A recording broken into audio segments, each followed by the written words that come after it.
পটুয়াখালী ৩ আসনে নেতাকর্মীদের নিয়ে রাজপথে সক্রিয় স্বতন্ত্র প্রার্থী বিএনপির সাবেক কেন্দ্রীয় নেতা হাসান মামুন। আসনটিতে বিএনপি জোট থেকে নির্বাচনে অংশ নিচ্ছেন গণ অধিকার পরিষদের সভাপতি নুরুল হক নুরো। তার আশা শেষ পর্যন্ত প্রার্থিতা তুলে নেবেন প্রতিদ্বন্দ্বী হাসান মামুন। যোগ্যতার ভিত্তিতে পছন্দের প্রার্থীকে নির্বাচিত করতে চান সাধারণ ভোটাররা। বিজলি কেবলসের স্কিন কোটেড ইনসুলেশন আগুন প্রতিরোধী। বিজলি কেবলস, নিরাপদ আজীবন। গলাচিপা ও দশমিনা উপজেলা নিয়ে গঠিত পটুয়াখালী ৩ সংসদীয় আসন। ত্রয়োদশ জাতীয় সংসদ নির্বাচনে নতুন করে আলোচনায় আওয়ামী লীগের শক্ত ঘাঁটি হিসেবে পরিচিত এই আসনটি। স্বাধীনতার পর গত 52 বছরে আসনটিতে বিএনপির প্রার্থী বিজয়ী হয়েছে মাত্র 2 বার। আসন্ন সংসদ নির্বাচনে অংশ নিতে আসনটিতে নেতাকর্মীদের নিয়ে মাঠে নেমেছেন বিএনপির সাবেক কেন্দ্রীয় নেতা স্বতন্ত্র প্রার্থী হাসান মামুন। নির্বাচনের সময় যত এগোচ্ছে ততই সরগরম হয়ে উঠছে রাজপথে তার সক্রিয়তা। পটুয়াখালী ৩ গলাচিপা দশমিনার বিএনপি নেতাকর্মীদের এবং ভোটারদের আগ্রহের কারণে এই নির্বাচন থেকে আমাদের পিছপা হওয়ার কোনো সুযোগ নেই। যদি অংশগ্রহণমূলক নির্বাচন অনুষ্ঠিত হয়, ইনশাআল্লাহ আমরা বিজয় অর্জন করব।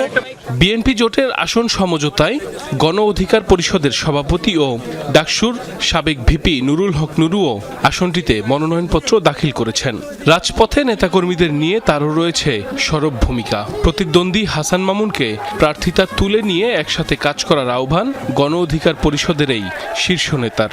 বড় বড় জাতীয় নেতা ছিলেন, দল থেকে সিটকে পড়ে কিন্তু জাতীয় রাজনীতি থেকেও অন্ধকারে হারিয়ে গিয়েছেন। কাজে এইখানে দলের বাইরে গিয়ে আমার মনে হয় না যে কেউ আসলে শেষ পর্যন্ত প্রার্থী হিসেবে থাকবে। বড় ভাই হিসেবে আমি তাকে আহ্বান করব যে আসেন একসাথে কাজ করি। তবে দল থেকে বহিষ্কার হলেও হাসান মামুনের পক্ষে জোটবদ্ধ তৃণমূল বিএনপির নেতাকর্মীরা।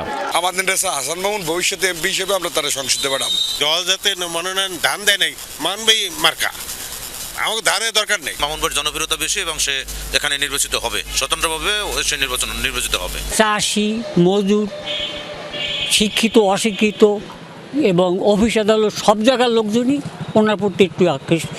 নিজেদের পছন্দের প্রার্থীকে নির্বাচিত করতে অপেক্ষার প্রহর গুনছেন সাধারণ ভোটাররাও। যে আমাকে খোঁজখবর নেবে, দেশের উন্নয়ন করবে, তাকেই আমরা ভোট দেবো। আমরা যারা যোগ্য মনে করবো তারে আমরা ভোট দেবো ইনশাল্লাহ। ওই প্রার্থীটা দরকার, যে প্রার্থীটা আমাকে জনগণের ভালো চাইবে। এরই মধ্যে সুষ্ঠু সুন্দর নির্বাচন আয়োজনে সকল প্রস্তুতি সম্পূর্ণ করেছেন সংশ্লিষ্ট কর্মকর্তারা।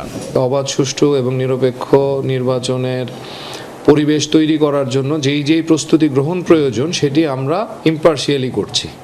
অর্থাৎ এক্ষেত্রে প্রার্থীর ব্যক্তিগত বা রাজনৈতিক পরিচয় আমাদের কাছে মুখ্য বিষয় নয়। আসনটিতে মোট ভোটার সংখ্যা 3,75,871 জন। নির্বাচনে প্রতিদ্বন্দ্বিতা করবেন বিভিন্ন রাজনৈতিক দলের 5 জন প্রার্থী। সাইফ আহমেদ, যমুনা নিউজ।